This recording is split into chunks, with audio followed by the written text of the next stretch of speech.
Let's see. It's 9:05 a.m. in Charleston.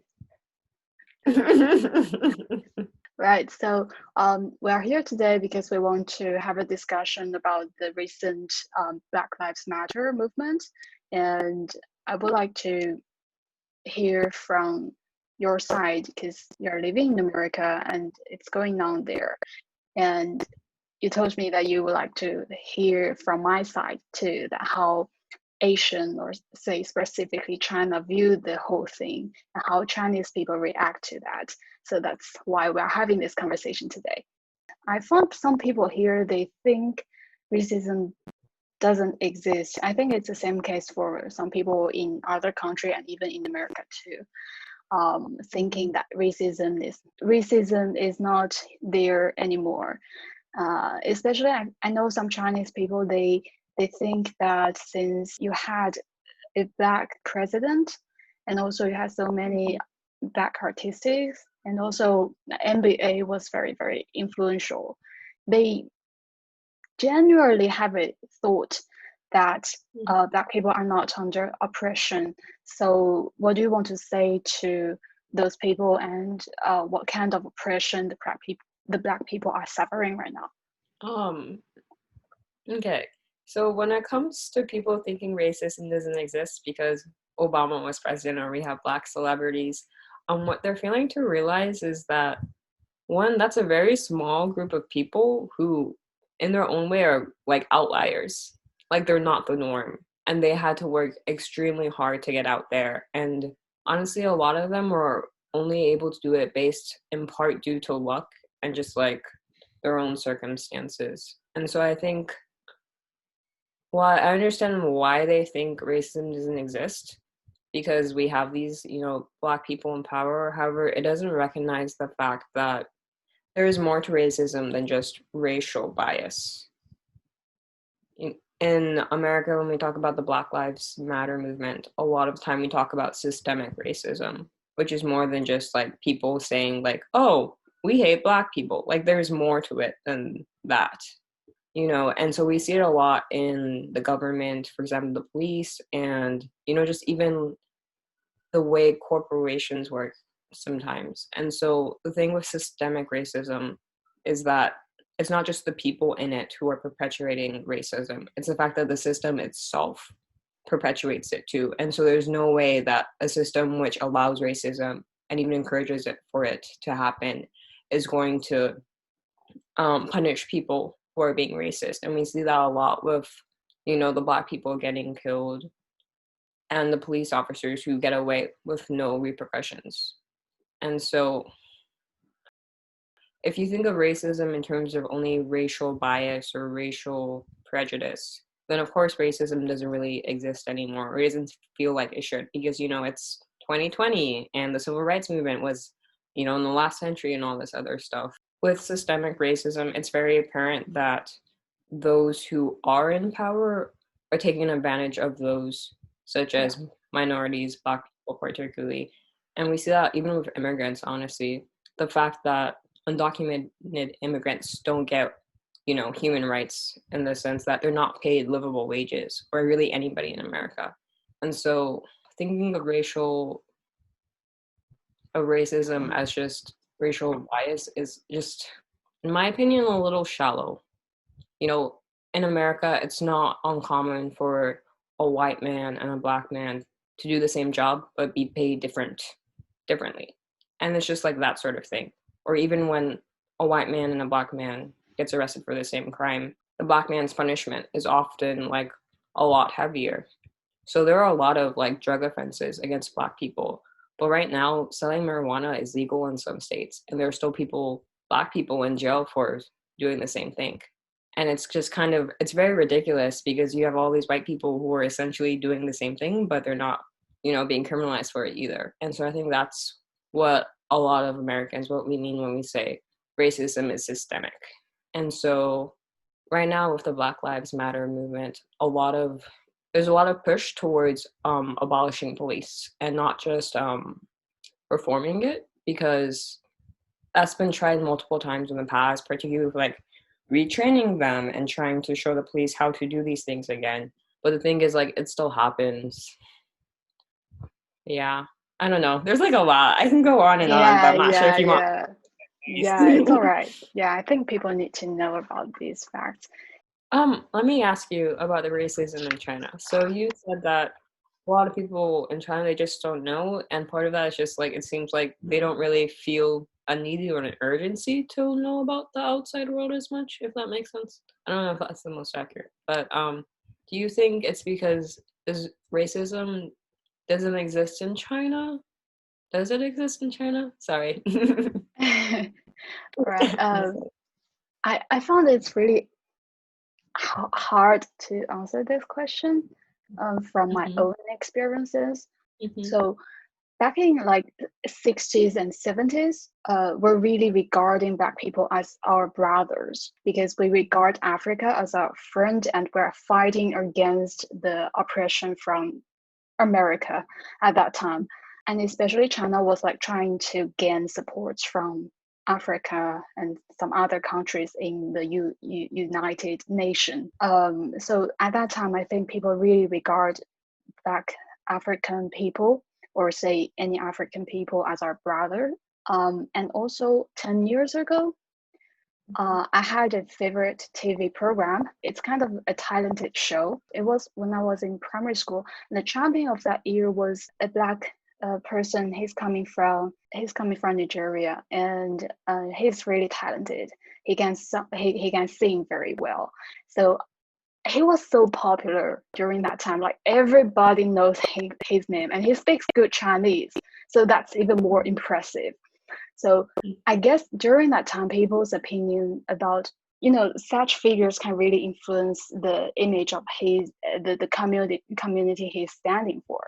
So mhm, um, back that time, I think people think Black people are really talented. They can dance, they can sing, they're creative, and they are very very kind-hearted because like during the earthquake we suffered in 2008, he helped a mhm, lot with like charity performances and things like that.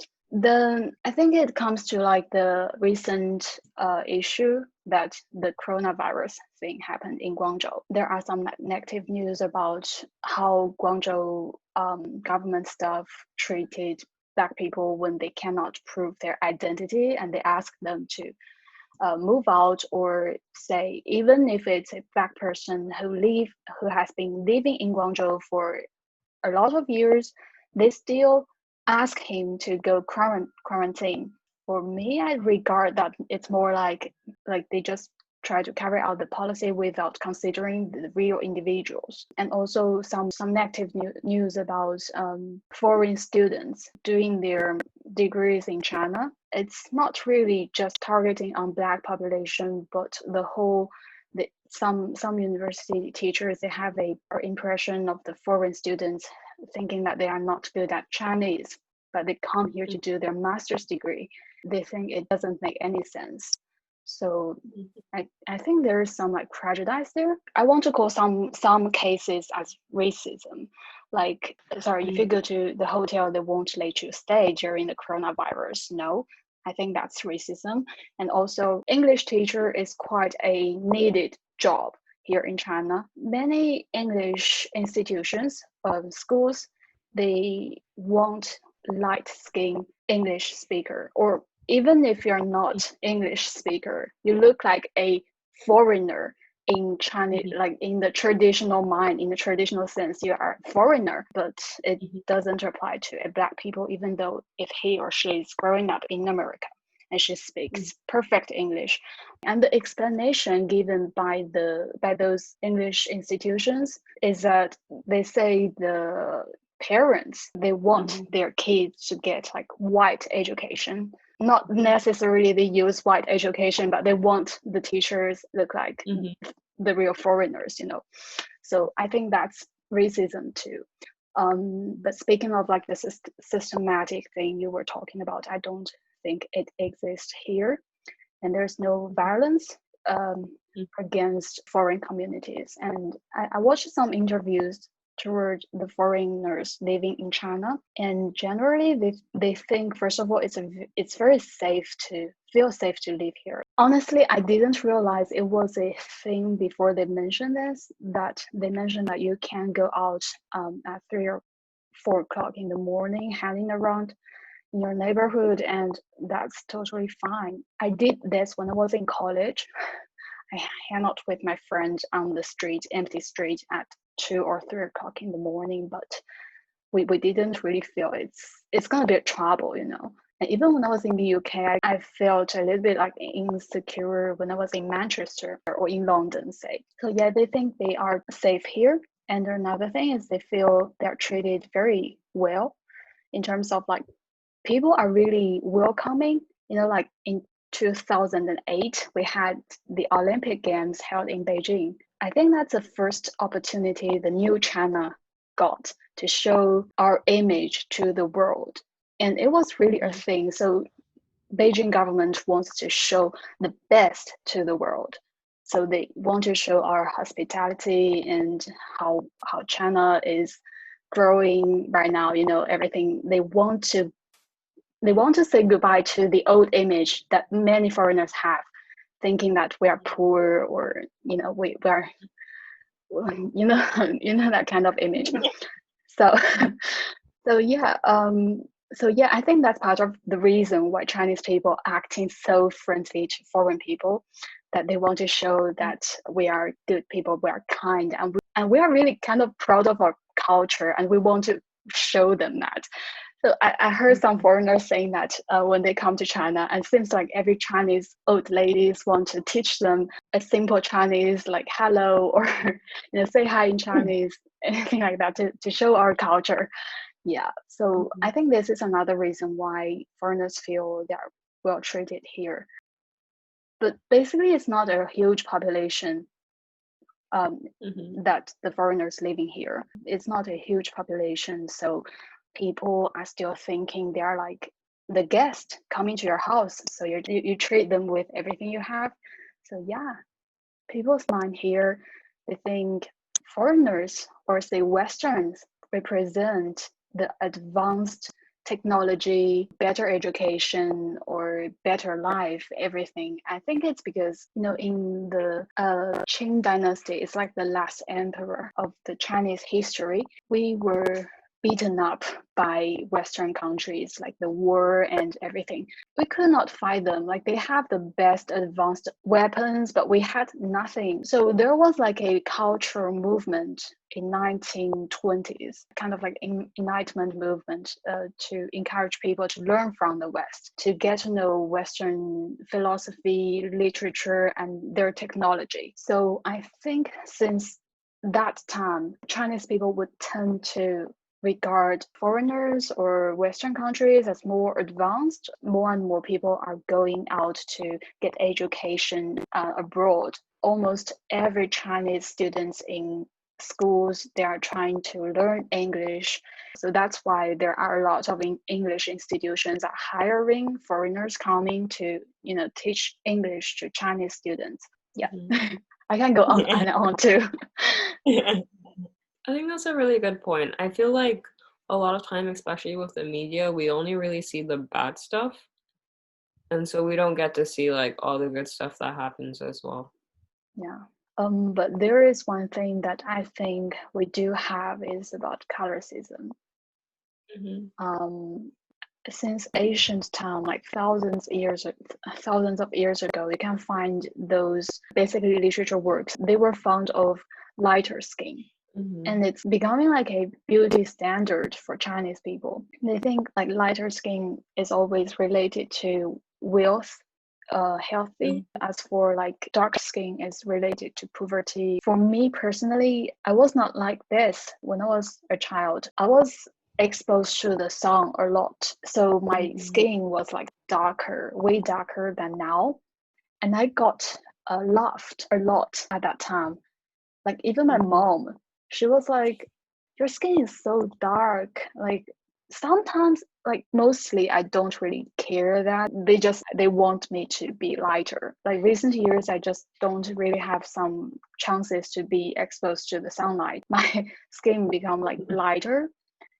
And then I noticed that, for example, when my mom and I go shopping, some people like they will just say, "Oh, you're so light, like your skin is so light, your skin is so beautiful." And I would just get compliment like that. I don't know. I just feel this is something people really pay attention to, thinking that lighter skin is related to beauty. But also because of we know that European people, American people, even if they're white, they think white skin is too pale. They want to get tanned. So some Chinese people are starting to receive this concept too. But it's again from Western. I think it's also related to that, follow this trend. No, I was gonna say in America, it's a mix of both. So for a lot Oh, of white people, they want to be darker. But then yeah. for a lot of people in the Black community, there's a lot of it's like colorism, what you were saying, where like lighter skinned people are viewed better than dark skinned, which is kinda I think it goes back to the Western beauty standard. So like the lighter you are, the more I guess Eurocentric or Western you're seen as. Mm-mm. So I think it's very interesting because in America there's a lot of talk about how a lot of white people they want to have darker skin and they want to have curly hair and they want to essentially like I guess appropriate Black culture. Mm-hmm. But when it comes to like, you know, all the stuff that's happening against Black people, they're silent. And so it's like Yeah. you want to be a Black person without, you know, having any of the culture or really like respect for the culture, if that makes sense.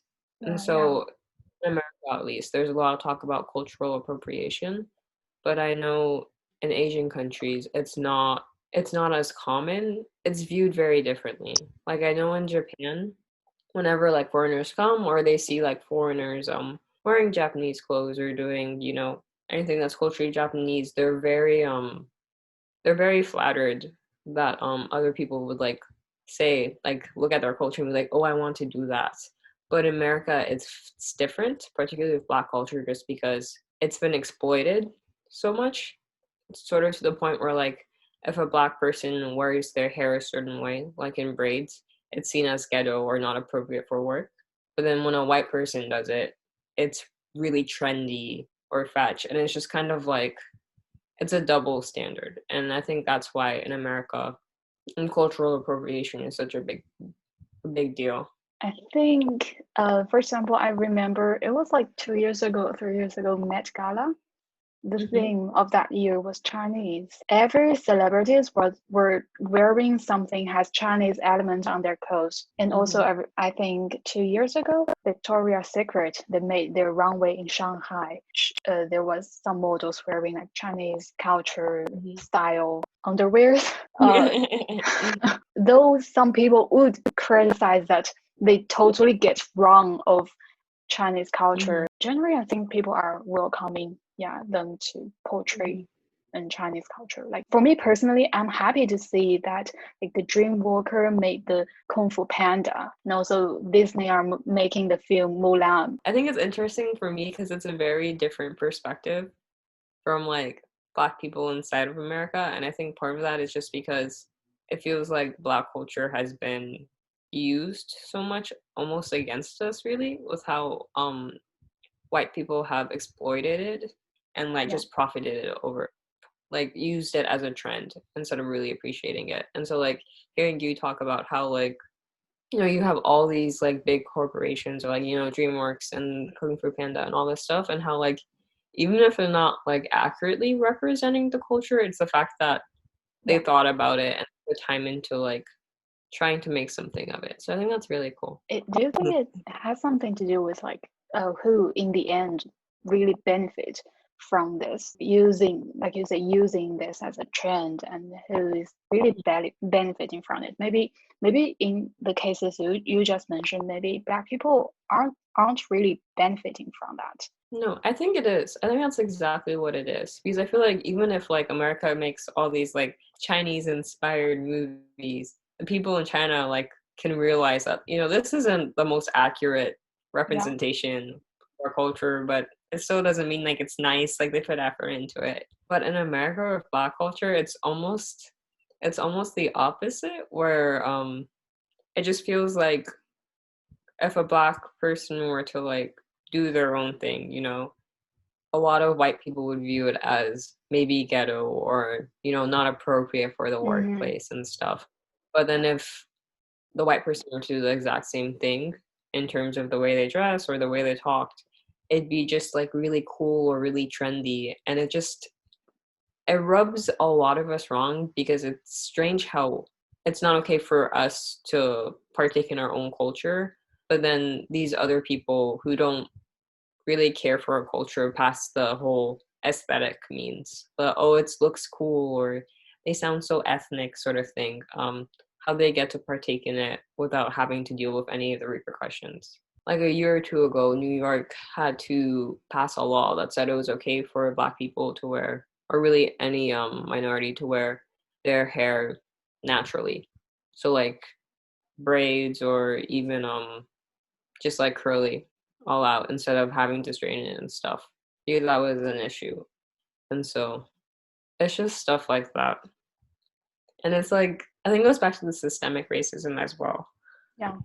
And it's like, it's not like the individual things, the individual cases, not only those. It's the fact that there are so many other factors that go into the systemic aspect that make it so that even if you have that individual case, there are multiple of them with different people. Yeah, I think, yeah, so that's why I was asking about like, because I noticed that systematic is a word they're using recently. Not really recently, but I just noticed that. So yeah. Like, is there like a process for you to get to know this Black Lives Matter movement? So for me, I didn't become aware of it until after Trayvon Martin.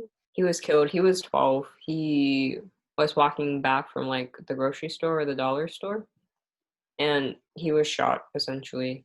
And so there was this big thing. They had this huge trial, and the person who did it got away without consequences. And I remember someone from the jury doing an interview with CNN and saying they didn't tell us about X, Y, and Z. If we had known, we would have said, or we would have chosen a different decision. And so it kind of just made me, because it was a blind jury, and it was a really big deal that they didn't, the jury wasn't exposed to like outside media and outside biases, and that they relied solely on the facts. But like after the sentence went out, um, became more and more apparent that not all of the facts were reported. Yeah. And so I think for me, that's when I started hearing about the Black Lives Matter movement. And then I think that was like, I think 2012. And so up from that point up to the present, I think the Black Lives Matter movement has always been happening.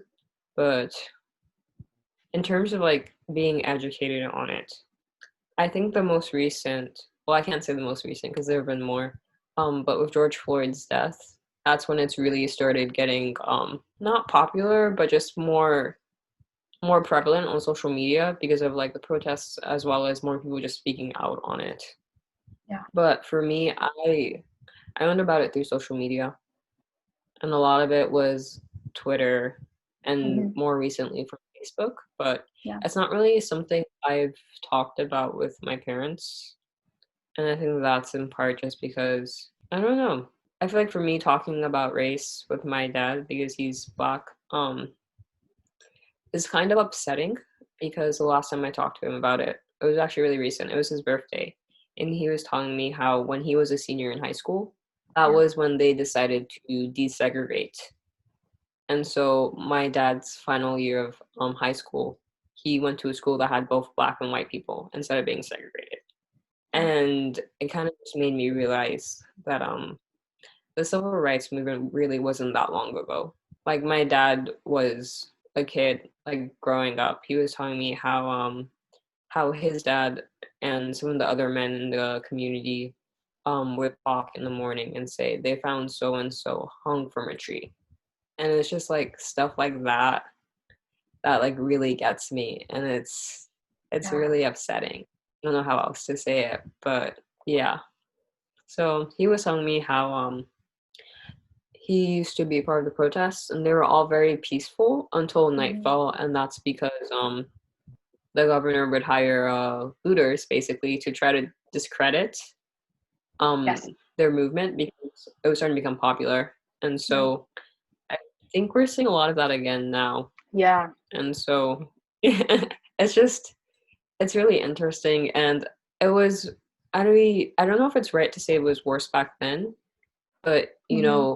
they in Tulsa, they basically eradicated a Black community. Like they set it on fire. They like literally made it so it was just like rubble on the ground. And it's happened in New York as well. And so for me, I feel like what a lot of people fail to realize is that all this stuff happening with like the civil rights really wasn't that long ago. And it's hard to explain that to people who don't really know anybody or have that personal like familiar connection who can say, no, I grew up with that. And so, yeah, it's just really, it's just Yeah. really sad, honestly, because I Yeah. can't imagine living like that. And he was Yeah. telling me how, because I'm from Charleston, the KKK used to be Yeah. really prevalent around here. And a lot of people like to think that Charleston is really liberal and like, we're one of the good cities in the South. But I think more realistically speaking, it's just a matter of wealth proportionately. So a lot of I think white people are definitely more rich than Yeah. Black people, and that may be in part to the wealth thing. So it makes the racism, I guess, harder to see because on the outside it's like, oh, you're such nice people, and they're always so polite and Southern hospitality. Yeah. But at the end of the day, they run businesses which aren't really friendly towards Black people, or they exploit their workers in some sense because they don't pay them proper wages, or it's like the microaggressions as well. And it's just because someone is not like racially prejudiced like in front of your face, it doesn't mean they don't have their own biases or microaggressions that aren't Yeah. hurtful and that don't build Yeah. up over time. And so I think with like the Black Lives Matter movement right now and being racist, a lot of people fail to realize is that you don't have to hate Black people to be racist. True. It's frustrating because a lot of people like to say, well, I'm not racist, so I'm not part of the problem. But, MLK said that you can't just not be racist, you have to be anti racist. It's not good enough Yes. to say it's not me and then do nothing because then you're Yeah. still being appreciated by allowing it to happen. So, I think that's the case here too. In mentality or attitude here is that people think if this thing is not my business, then I don't have to care about it. And I just noticed mhm, this today in my family group chat that mhm, my cousin he sent a news about how American government doesn't want to Huawei to enter American market or something like that. And after he sent the news, he put some comment of his opinion, and then I saw my aunt. She said, "Just mind your business and take care of your parents, and you will be fine. You don't have to care about this kind of thing." And I was like, mhm. yeah, this is so typical that yeah, people just want you to care about your own business. You make your life, your career, your marriage work, and the Mhm, rest they don't really think it's your responsibility or it doesn't really, impact you. So you don't have to pay attention to that. But also there are open-minded people, open-minded parents who want their children to pay attention to what's going on in the world. And so mhm, I hope this will be like this is going to be better. Sometimes the younger generation is taking the role to educate or mhm, tell how the world is to our parents or even older generations. Like I tell my parents about Black Lives Matter movement, mhm, and mhm, yeah, they will listen too. So, and also for like the video you shared with me, I really, really think that's a very good lesson for people sitting there and also for me too, thinking how these things are happening to Black people every day. mhm. I don't know. And I think she's a yeah, really fascinating person, Jane Elliott.